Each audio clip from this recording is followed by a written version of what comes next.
말씀은 마태복음 18장입니다. 마태복음 18장 21절부터 마지막 절까지죠.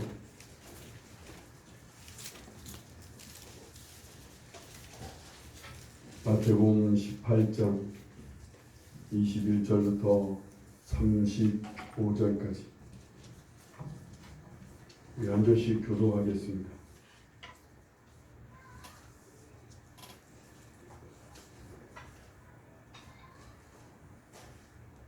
여러분은 침이 튀지 않을 만큼만 그냥 소리를 작게 내셔도 됩니다.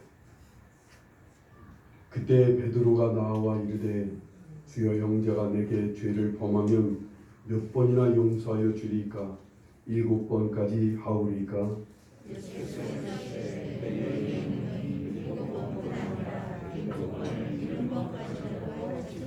그러므로 천국은 그 종들과 결산하려 하던 어떤 임금과 같으니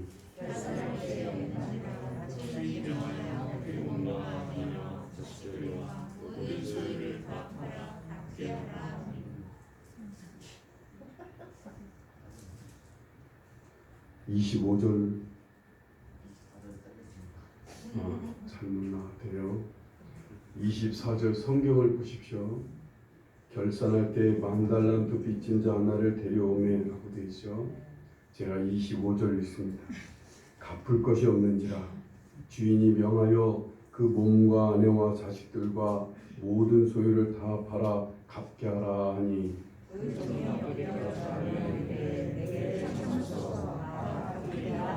그 종의 주인이 불쌍히 여겨 놓아 보내며 그 빚을 탕감하여 주었더니 그 종이 나와서 자기에게 백단하려 빚진 동료 한 사람을 만나 붙들어 목을 잡고 이르되 빚을 갚으라 하매 그 동료가 엎드려 간구하여 이르되 나에게 참아주소서 갚으리이다 하되 허락하지 아니하고 이에 가서 그가 빚을 갚도록 고백하더니 그 동료들이 그것을 보고 몹시 딱하게 여겨 주인에게 가서 그 일을 다 알리니 이에 주인이 그를 불러다가 말하되 악한 장수나 내가 들기에 내가 내 빚을 전부 탕감하여 주었노니 내가 너를 불쌍히 여김과 같이 너도 내 동료를 불쌍히 여김이 마땅하지 아니하냐 하고 주인이 노하여 그 빚을 다 갚도록 그를 붙들게 되리니라. 너희가 각각 마음으로부터 형제를 용서하지 아니하면 나의 하늘 아버지께서도 너희에게 이와 같이 하시리라. 오늘 이 말씀이 여러분에게 전하고 이런 말씀을 주셔서 무슨 뜻으로 이 말씀을 전하라 하실까? 오늘 이 상황에서 왜 오늘 이런 말씀을 전하라 하시는지 오늘 궁금하면서 내내 그래서 설교 준비를 하면서도 오늘 이 상황에서 무슨 뜻이 있을까? 이런 걸 물어보고 기다렸었습니다. 그런 중에 제 눈앞에 어느 한 광경이 하나 떠오르는데 평소에 아픔을 호소하는 자식이 있어서 어느 날 시간이 돼갖고 부모가 그 아이의 손을 이끌고 병원을 가자고 막 하는 모습이 보이는 거예요. 이 아이는 지금 바쁘고 힘든데 지금 할 일이 많은데 왜 필요는 이때 나를 병원 데리고 가느냐? 너 평소에 많이 아파하지 않았어? 너 여기 아프다 저기 아프다 나한테 호소했는데 한번 같이 가자고 이참에 가서 병원에 가서 한번 검사 좀 하자고 그렇게 막 끌고 가는 거예요. 아이는 싫다고 하는데 아이는 바쁘다고 하는데 그 부모는 이 아이를 막 억지로라도 끌고 병원에 가서 검사를 받게 하는 장면이 잠깐 제 눈에 띄었어요.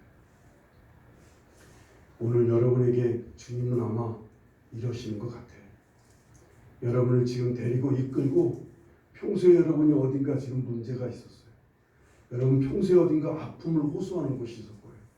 뭔가 주님께서 보실 때 뭔가 문제가 있는데 그 그 문제 때문에 고통을 호소하는데 아직까지도 치료되지 않아서 원인이 뭔지를 몰라서 치료받지 못하는 여러분들, 그런 걸 안고 지금도 막 생활에 바빠서 나의 삶을 막 지금 살아가느라고 바빠서 이걸 제대로 치유하지 못하는 여러분을 아마 이끌고 주님은 이 말씀의 빛 앞에, 말씀이라고 하는 거대한 MRI 기계 앞에 여러분을 갖다 놓으시는 것 같아요. 오늘 말씀 잘 그래서 귀담아 들으시고 여러분 그 말씀 앞에 여러분들이 잘 비춤을 입고 치유가 되는 역사가 있기를 간절히 바랍니다. 오늘 말씀의 내용은 이런 거예요. 오늘날 베드로가 예수님께 물어봐요. 예수님, 내 친구가 내 형제가 내게 죄를 범할 때, 잘못을 범할 때 7번까지는 용서해 줘야 되겠습니까? 라고 물어요. 여러분 히브리 유대인들은 한 번만 용서해 주라고 돼 있어요. 여러분 우리 한국은 몇 번 용서해 주라고 돼 있죠? 우린 3-4번이라는 말을 많이 써요. 근데 유대인들은 한 번 용서해 주고 그 다음부터는 절대로 용서 없이 가차없이 진행하라고 하는 게 유대인들의 율례들이에요. 자기들끼리 나오는 관습이에요. 그런데 베드로는 그래도 예수님 밑에서 한 3년 배웠잖아요. 3년 동안 주님 말씀을 들은 결과 베드로는 크게 생각해서 예수님, 내 형제가 나한테 잘못을 범할 때 몇 번이나 용서해 줄까요? 7번 정도는 해줘야 되지 않을까요? 라고 물었더니 주님께서 하시는 말씀이 아니야, 7번씩 70번이라도 용서하라고 말씀하시는 거예요. 70번이면 몇 번을 얘기하는 거예요? 7, 40, 490번을 용서하는 거 아니에요?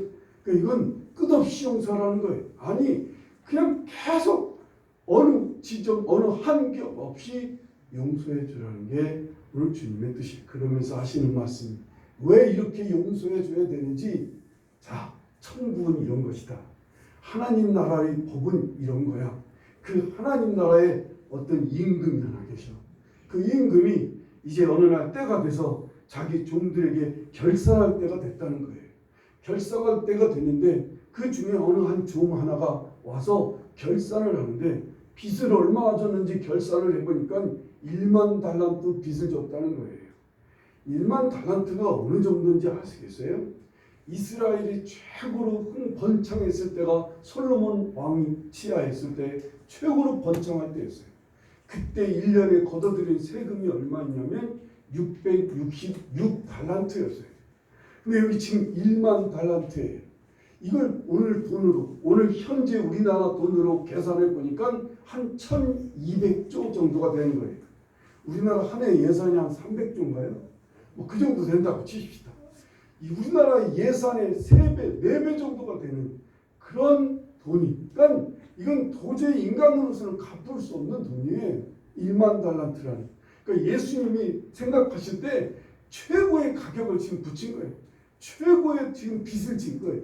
1만 달란트의 빚을 졌으니 넌 이제 그 몸과 아내와 자식들과 모든 소유를 다 팔아서 갚게 하라. 그렇게 임금이 선포합니다. 그랬더니 이 종이 엎드려, 예 맞습니다. 그 빚 갚겠습니다. 근데 조금만 지체해 주십시오 하고 엎드려 막 간청하는 거예요. 여러분 이 종이 나는 그런 빚 없습니다. 나는 그런 빚 못 갚겠어요. 나는 그런 빚 안 졌어요. 라고 우겼더라면 임금이 아마 대노했을 거예요. 그런데도 이 종은 그래도 자기의 죄를 인정하고 자기가 빚졌다는 사실을 인정하고 예 맞습니다. 그러나 조금만 참아주세요. 조금만 참아주세요. 제가 그 빚을 갚겠습니다. 라고 하는 말을 듣고 이 임금이 이 종을 불쌍히 여겼어요. 불쌍히 여겨서 그냥 탕감해 줬어요. 그 빚을 그냥 없는 것으로 여겼단 말이에요. 10,000달란트나 되는 빚을 다 탕감해 줬어요. 얼마나 고마워요. 그리고 이 종이 이제 종한테 탕감받고 기분 좋게 문 밖을 나와서 길을 가고 있는데 저 앞에 자기 형제, 자기가 동료한 사람이 자기한테 100데나리온 빚진 동료한 사람이 저 앞에 오는 거예요. 기회는 이때라고 그 동료의 멱살을 잡고 너 100데나리온 빚진 거 빨리 갚으라고 막 요구를 합니다. 100데나리온은 어느 정도예요? 1데나리온이 하루 품삯이에요. 오늘날 하루 품삯 10만 원으로 칩시다.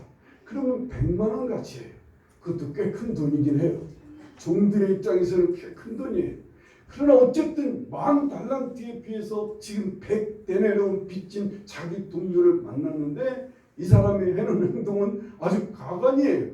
멱살을 잡고 막 당장 빚을 갚으라고. 그랬더니 이 동료도 똑같이 알겠습니다. 빚을 갚겠지만 조금만 기다려 주세요 라고 간청을 하는데도 불구하고 이 종은 이 막 동료의 멱살을 잡고 이 동료를 감옥에 쳐넣은 거예요. 빚을 갚을 때까지 감옥에 있으라고 하면 감옥에 집어넣었다는 거예요.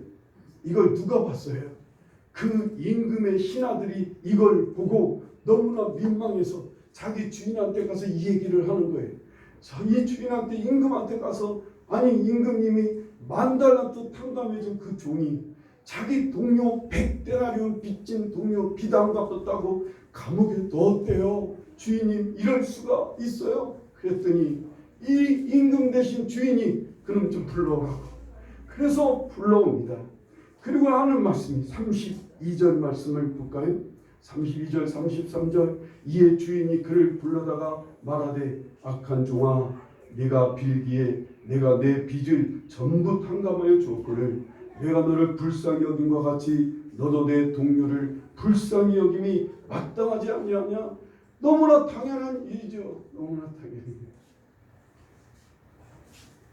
죄송합니다. 내가 깜빡하고 오늘 전화를 안 드렸네. 집사님 김경민 집사님 전화를 제가 드렸어야 됩니다. 어쨌든 이렇게 내 동료를 너를 불쌍히 여긴 것 같이 너도 내 동료를 불쌍히 여기는 게 마땅하지 않냐 하고서는 막 호통을 칩니다. 그리고는 34절에 주인이 노하여 그 빚을 다 갚도록 그를 옥졸들에게 넘기니라. 옥졸이에요. 자기 종들한테 넘긴 게 아니라 옥졸들에게 넘겼다는 얘기는 뭐라는 얘기예요?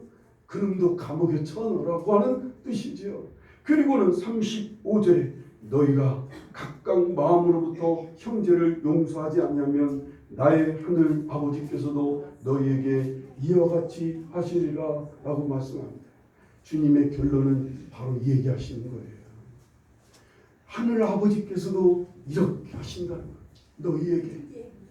너희가 이렇게 마음으로부터 형제를 용서하지 아니하면 그것도 70번씩 7번이라도 용서하지 아니하면 너희들 하늘 아버지께서도 너희에게 이같이 옥졸들에게 맡겨서 너희들을 감옥에 넣어서 빚을 갚을 때까지 너희들을 감옥에 넣겠다는 거예요.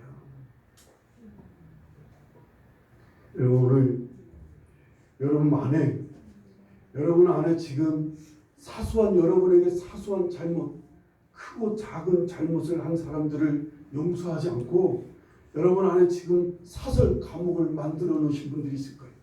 마음 안에 감옥을 만들어 놓고 그 감옥 안에다가 아무도 모르게 그 사람을 지금 감옥에 집어넣은 사람들이 있을 거예요. 그런데 그 감옥이 한둘이 아니야. 살아오면서 크고 작은 사람들, 나한테 큰 잘못을 한 사람도 있고 사소한 잘못을 한 사람도 있어요. 그러한 사람들까지 다 용서하지 않고 털지 않았어요. 마음에서부터 그들을 풀어놓지 않았어요. 그리고 그들을 다 마음의 감옥에다가 지금 가둬놓으신 분들이 있을 거예요. 오늘 주님은 지금 여러분에게 그 얘기 하시는 거예요. 여러분의 마음의 감옥 말이에요. 여러분 그곳은요 지금도 어둠이 가득한 곳이 됐어요. 여러분 스스로 마음으로 가둔 사람들이 있어요. 그것은 감옥이 됐지만 그 대신 어떻게 하세요? 하나님께서도 여러분을 또 감옥에 넣으신다는 거예요. 여러분 자신을. 여러분은 사소한 잘못을 저지른 사람들을 여러분 자신의 마음의 감옥에 가두었다면 하나님께서는 여러분 자체를 어둠 속에 그 감옥 속에 가두신다는 거예요. 여러분 집안 어딘가 습하고 그리고 거기에 건팡 거기 이 마음의 감옥을 그냥 놔두면요 그곳에서는 계속 막 곰팡이 냄새, 썩은 냄새, 악취가 나고 그 어둡고 습한 곳에서는 반드시 좋지 못한 냄새가 나게 되어 있어요. 여러분, 그게 거기만 있으면 문제가 아니잖아요. 그게 전체에 다 퍼지는 거예요. 우리 마음 전체, 우리의 인생 전체에 냄새를 풍겨요. 썩은 냄새를 풍겨요. 어둠을 퍼뜨려요. 그래서 우리의 마음이 전체가 어두워질 뿐만 아니라 하나님께서 또한 우리 자신을 가두는 것 때문에, 우리 자신을 가두었다는 얘기는 뭐예요? 하나님이 우리의 영혼에 함께 하시지 않는 거예요. 하나님께서 등을 돌리시는 거예요. 여러분, 우리가 주기도문을 외우잖아요. 우리 주기도문 매일마다 외울 때마다 오늘 우리에게 잘못한 사람을 용서한 것 같이 우리의 잘못을 용서해달라고 하나님께 기도하라는 거예요. 주님께서는요. 우리가 나한테 잘못한 사람을 용서해 준 것 같이 하나님 내 잘못을 용서해달라고 그렇게 기도하라는 거예요. 그런데 용서하지 않아요. 그러면요, 마태복음 6장 14절 15절 말씀에 너희가 사람의 잘못을 용서하면 너희 하늘 아버지께서도 너희 잘못을 용서하시려니와 너희가 사람의 잘못을 용서하지 아니하면 너희 아버지께서도 너희 잘못을 용서하지 아니하시리라 말씀합니다. 하나님께서도 용서하시잖아요. 여러분, 우리가 이 복음이라는 거 앞에 항상 뭐를 자꾸 붙이냐면 용서의 복음이라는 말을 붙여요. 이 복음의 가장 핵심적인 내용이 뭐예요? 하나님이 우리를 예수 그리스도의 십자가의 피로 말미암아 우리의 죄를 용서하신다는 게 복음의 중심 메시지예요. 용서의 복음이 나한테는 아무 효력이 없다는 거예요. 왜? 내가 형제의 잘못을 용서하지 아니하면 아버지께서도 내가 너의 잘못을 용서하지 아니하신다는 거예요. 여러분, 그렇게 되면 어떻게 된다는 거예요? 요한일서 2장 9절에서 11절을 보세요. 빛 가운데 있다 하면서 그 형제를 미워하는 자는 지금까지 어둠에 있는 자요, 그의 형제를 사랑하는 자는 빛 가운데 거하여 자기 속에 거리낌이 없으나 그의 형제를 미워하는 자는 어둠에 있고 또 어둠에 행하며 갈 곳을 알지 못하나니 이는 이 어둠이 그의 눈을 멀게 하였습니다 라고 말씀합니다. 하나님께서 용서하지 않는 게 또 문제지만 하나님이 용서하시지 않으면 뭐가 와요? 우리에게 어둠이 와요. 어둠이 오면 가장 심각한 문제가 눈이 어두워져요. 여러분, 예수 믿는 사람들은요, 우리가 어려울 때, 우리가 잘 살 때는 몰라요. 어렵고 힘들 때 예수님이 내 옆에 함께 하시는 거, 하나님이 나와 함께 하시는 게 믿어져야 돼요. 이때 이 믿음이 있으면 믿는 사람들은 감사하며 힘을 내며 고난 속에서도 역정 속에서도 얼마든지 살아나가요. 아무리 어둠이 짙어도 이 안에 빛이 있는 사람들, 이 안에 하나님이 믿어지는 사람들은 그래도 그 빛 대신 주님을 붙들고 어둠을 뚫고 나간다니까요. 그런데 이 어둠 가운데 있는 사람들, 이 눈이 먼 사람들은요, 그때 하나님이 안 믿어져요. 신앙생활 10년, 20년 교회를 그렇게 다녔는데도 가장 필요한 순간, 가장 정말로 급박한 순간에 하나님이 안 믿어져요. 여러분 죽을 때 하나님 안 믿어지면 어떻게 하시나요? 여러분, 막 임종의 순간인데 이제 막 죽음의 순간에 하나님이 안 믿어지시면 어떻게 해요? 난 뭐 그때 가면 하나님이 나를 기다리고 있고, 하나님 나라가 기다리고 있고, 예수님이 내 손 잡아주시고, 지금 그렇게 말할 수 있어요. 그런데 영이 어두워지면, 영혼이 어두워지면 안 믿어져요. 하나님. 지금 막 너무나 두려운 순간이 왔는데, 지금 너무 힘든 순간이 왔어요. 근데 하나님이 믿어지는 사람은 그때 힘이 나요. 그때 담대해져요. 그때 평안해져요. 그때 소망이 생겨요. 그때 막 용기가 생겨요. 근데 이 분이 안 믿어지는 거예요. 이걸 우리가 신앙적으로 뭐라고 표현해요? 하나님이 안 보인다고 그래요. 하나님이 안 보여요. 아니, 예수 믿는 사람이 예수님이 안 보이면 이건 아무것도 아닌 거예요. 그 예수 믿는 사람이 아니에요.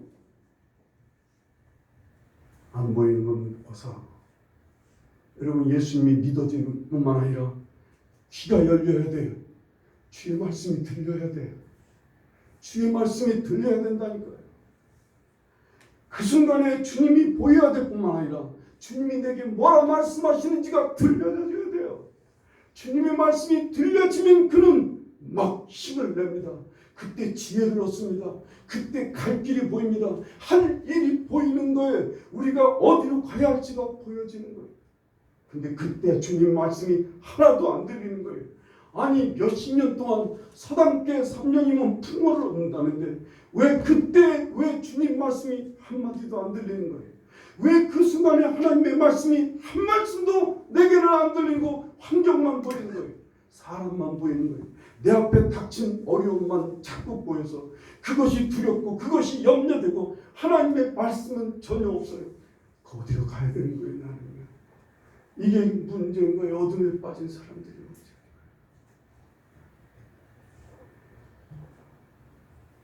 하나님이 또한 하나님께서 이렇게 어둠에 있으면요, 하나님이 보이지도 않을 뿐만 아니라 들리지도 않을 뿐만 아니라 결정적으로 또한 하나님의 은혜가 없어요. 우리는 하나님의 은혜로 살아요. 우리는 뭘 준비해 놓으면 그 준비해 놓은 것 갖고 미리 다 대처할 수가 있어요. 근데 미처 준비하지 못하는 게 많아요. 우리는 앞에 무슨 일이 있을지 아무것도 몰라요. 그런데 하나님, 우리가 아무 준비가 없어도 하나님이 은혜를 주세요. 그 은혜를 주셔서 그 준비 없는 우리에게 그것을 감당할 수 있게 해주세요.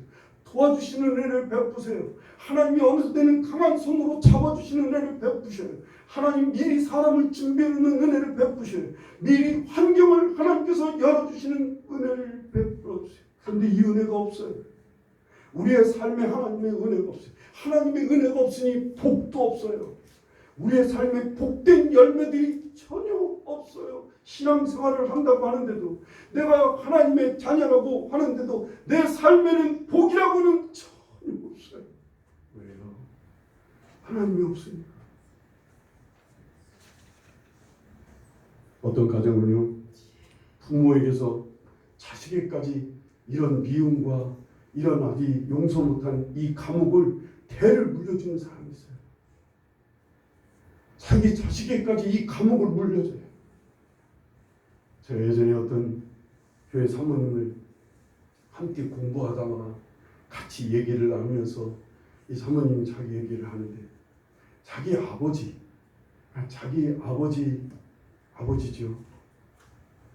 자기 아버지가 아마 좀 이 바람을 많이 피웠는가 보죠.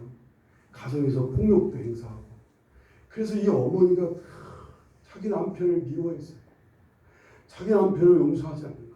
저런 못된 인간, 저런 썩을 놈, 가진 것 다 하면 그런 말을, 그런 미움을 딸에게 고스란히 물려줘요. 네 남자들 다 못된 놈들, 니네 아빠가 못된 인간이야. 그리고는 그걸 모든 미움과 증오와 이런 한을 딸에게 그대로 물려요. 이 딸이 어려서부터 듣는 얘기가 자기 아버지에 대한 욕이에요. 자기 아버지에 대한 한이에요. 자기 아버지에 대한 막 미움에 대한 얘기들을 누구한테는 말 못하니까 딸한테 그 얘기를 쏟아놓은 거예요. 어머니는 이해는 가요. 그런데 이 딸이 그걸 물려받았어요. 그리고는 어떻게 신앙생활을 하다가 또 남편을 만났는데 목회자하고 결혼하게 됐어요. 목회자하고 결혼한 게 아니라 결혼하고 보니까 목회자 길을 걸었겠죠. 교회에 같이 목회를 하는데 이 사모님이 성도들 남자들이 그렇게 미운 거예요. 교회 성도들 중에 남자 성도들이 그렇게 미우니까 그냥 미운 게 아니에요. 그냥 얘기가 나가는 게 다 부정적인 가시돋친 말을 하게 돼요. 남자 성도들. 자기 남편은 말할 것도 없고 자기 남편은 말할 것도 없고. 그래서 교회에서 너무 막 많은 공격을 당하고 많은 아픔과 상처를 받는다는 거예요.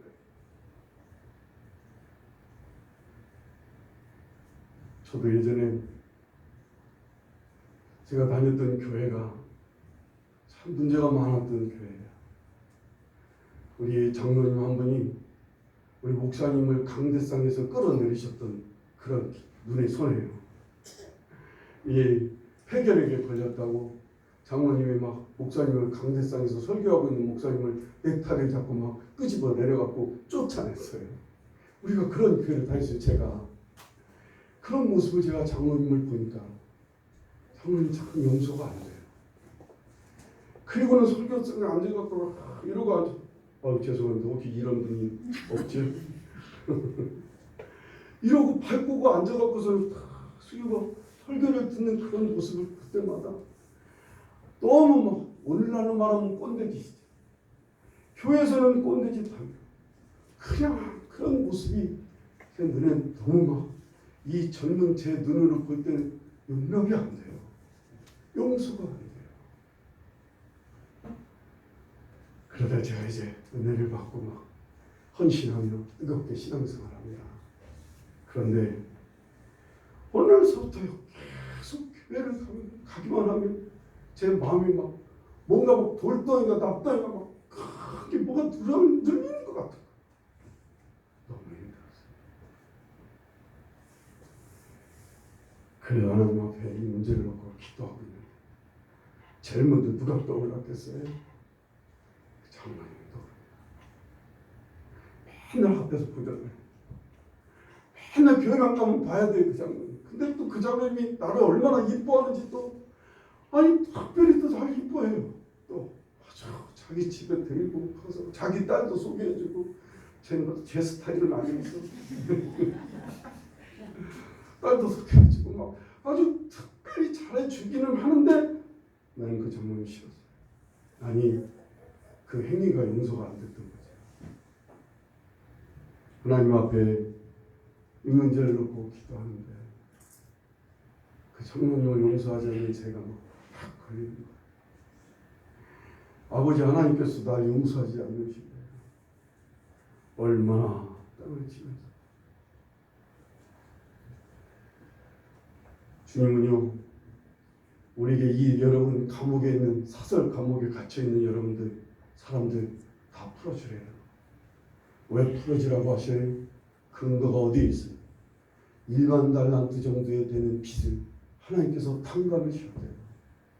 도저히 갚을 수 없는 죄를 하나님 다 씻어주시고 용서해 주셨대요. 그러니 너희들 마음속에 가둬두고 있는 그 감옥 속에 있는 사람들 지금이라도 풀어주라는 거예요. 여러분 이거 안 풀어주면요 이건 계속 우리의 삶을 어둡게 해요. 여러분 우리의 삶을 어둡게 여러분 평소에는 잘 먹고 잘 살 때는 이게 전혀 문제가 안 돼요. 뭐 조금 어디가 좀 아프고 좀 통증이 나고 뭐 이럴 뿐이지 좀 삶이 조금 아플 뿐이지 불편하지는 않아요. 그런데 이게 뭐 날씨가 굽고 뭐 습기가 차고 뭔가 뭐 안 좋게 되면 몸이 막 이제는 막 천근만근 무너지고 아프고 드디어 눕는 경우들이 있어요. 심각해져 있다면요. 왜요? 우리의 심령이 어두워져서 우리의 심령이 어두워지니까 하나님의 은혜가 없으니까 우리의 삶이 막 힘들어져요. 문제는 그렇게 힘들 때 누가 보여야 된다고요? 하나님 믿어져야 돼. 예수님이 믿어져야 된다고. 예수님이 나를 사랑하시는 게 믿어져야 되고 예수님이 살아서 나와 함께 하시는 분인 게 믿어져야 돼요. 근데 이때 안 믿어져요. 이때 안 믿어져요. 성도들이 그래서 이때 잘 안 믿어지니까 누구를 불러요? 목회자를 불러요. 목사님 신방 좀 해달라고 와서 기도 좀 해달라고 막 그래요. 자기는 안 믿어지고 믿음이 좋으신 것 같은 목사님이 오셔서 자기를 대신해서 저 하나님께 기도해달라는 거죠. 그렇게 하시는 것도 다행이지만 진짜 심각한 문제는 내 앞에 주님이 안 계신다는 게 안 믿어지는 게 아니 주님은 계세요. 언제나 함께하고 계세요.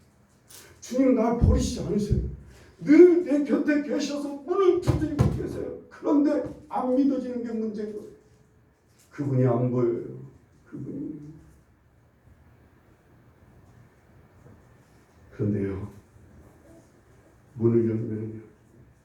여러분의 감옥의 문을 열면 이 문이 열려요. 여러분이 마음으로 용서하고 왜 용서해야 되는지 하나님 나의 죄를 용서하셨으니까 내가 용서해야지. 그가 어떤 잘못을 저질렀든 그게 얼마나 큰 잘못을 저질렀든 하나님이 나 같은 사람의 죄도 용서하셨습니다.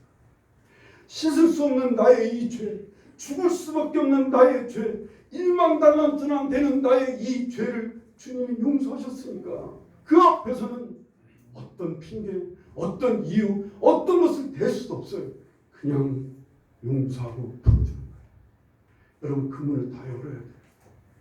이 문을 열지 않으면 여러분의 앞으로 가는 길은 계속 어둠 속에 있을 거예요. 여러분 이 어둠이 계속되면 어느 날 여러분 이 어둠이 나를 짓눌러서 이제는 나는 거기에 깔려버리게 될 거예요. 낙심하고 절망하고 부정적이고 염려와 근심과 절망 이런 것으로 가득 차오죠. 여러분 말이 자꾸 부정적인 말이 나오고 여러분 생각이 자꾸 부정적인 생각이 들지는 않습니까? 여러분 자꾸만 여러분 앞에 미래가 막 걱정이 돼요. 앞으로 어떻게 살아야 되는지 막 염려가 돼요. 아 내가 오늘 산다는 자체가 막 두렵습니다. 왜 그럴까요? 왜 이렇게 돼요? 여러분 주님이 여기 안 계셔서 주님이 여기 안 계시고 사랑하는 우리 청년들이 우리 청소년기가 제일 힘들 때가 뭐예요? 앞이 안 보이는 거예요. 아니 안 살아봤으니까 지금 자기는 어느 길로 가야 될지 잘 못 정하겠는 거예요. 이때 정말 청소년기 때 가장 중요한 게 뭐예요? 하나님 보여야 돼요. 하나님이 함께 하시는 게 믿어지는 거예요. 그러면 앞에 풍랑이 있든 앞에 파도가 있든 앞에 무슨 산이든 앞에 강이든 바다든 그냥 하나님 믿고 가는 힘이 생겨요. 힘이 생겨요. 더구나 거기다가 말씀이 들리면 거기에 저희 하나님께서 그때그때 주시는 말씀을 들으면 그는 방황할 것도 없어요. 그냥 그 말씀 붙들고 그냥 똑바로 갈 수가 있어요. 여러분이 앞으로 우리 그렇게 계속 이렇게 살 수 있기를 간절히 바랍니다. 우리 오늘 이 어려움의 상황이 그렇게 쉽게 끝날 것 같지는 않아요. 어떤 사람은 지금 7년 대환란 기간인가 이렇게 말하는 사람도 있어요. 어쩌면 우리의 삶이 앞으로 계속 어려운 상황들이 어려운 환경들이 계속될 수 있어요. 그러나 하나님의 사람들은 하나님의 빛 가운데 있는 사람들은 어디를 가든 아무리 환경이 어렵고 힘들어도 하나님이 계신 걸 믿어지는 사람, 예수님이 함께 하시는 게 믿어지는 사람은 그것이 다 빛길이에요. 꽃길이에요. 그것은 다 빛 가운데서 밝은 길을 살아가게 되는 거예요. 그게 오겨 가시밭이고 그게 옷이 돌짝밭이에요. 그게 앞에 나와 있는 여러 가지 험한 그런 길일 수 있어도 하나님이 함께 하신 걸 믿어지는 사람은 그 길을 막 헤쳐갈 수 있어요. 그 길을 당당하게 갈 수 있어요. 그 길을 힘있게 갈 수 있어요. 그러니 주님 우리 오늘 막 여러분에게 간절하게 오늘 여러분을 이끌고 지금 막 여러분을 말씀 앞에 세워놓는 이유는 여러분의 사설 감옥을 좀 풀어놓으라고. 여러분 모르게 막 10년 전 20년 전부터 막 지금 막 여러분 마음 곳곳마다 지금 막 가두는 마음의 감옥들을 빨리 풀어요. 빨리 풀으세요. 가장 심각한 그 감옥은 빨리 풀어요. 여러분 안에 지금 매일마다 그 감옥에서 들려오는 소리가 막 들려서 밤에 잠이 안 올 만큼 괴롭게 하는 그 마음의 감옥에 있는 그 사람 그거 빨리 용서하고 풀으세요. 나한테 사과할 때까지 난 기다릴 거야. 나한테 잘못했다고 인정할 때까지 나는 그 사람을 절대 용서할 수 없어. 여러분 그건 아니에요. 그럼 여러분이 죽어요. 여러분만 죽는 게 아니에요. 이건 내 자녀에게 그대로 물려져가요. 내 마음의 감옥은 이상하게 내 자식들에게 내 가족 사람들에게 다 그대로 이어가요. 이 감옥은 말이에요. 1대, 2대, 3대 막 4대로 그냥 계속 물려가요. 그러지 마세요. 용서하고 털고 가세요. 다 그 문을 막 열어 제끼세요. 그리고는 그 안에 빛이 임하더라고요. 그 안에 하나님의 빛이 임해서 여러분의 삶에 늘 빛 가운데 있는 삶이 되기를 간절히 축원합니다. 앞으로 우리 어떤 일을 만나든 우리 빛 가운데서 사는 여러분과 제가 되기를 바랍니다. 우리 어떤 길이 우리 앞에 있든 우리 그거 뭐 걱정하지 말고 우선 우리가 정말 찾아야 되는 지금 여기에 하나님이 계시는가, 지금 예수님이 나와 함께 하시는 게 믿어지느냐 말이에요. 이 믿음을 회복하고 이 믿음으로 이 험한 세상 힘있게 살아갈 수 있기를 간절히 축원합니다. 기도하시겠습니다.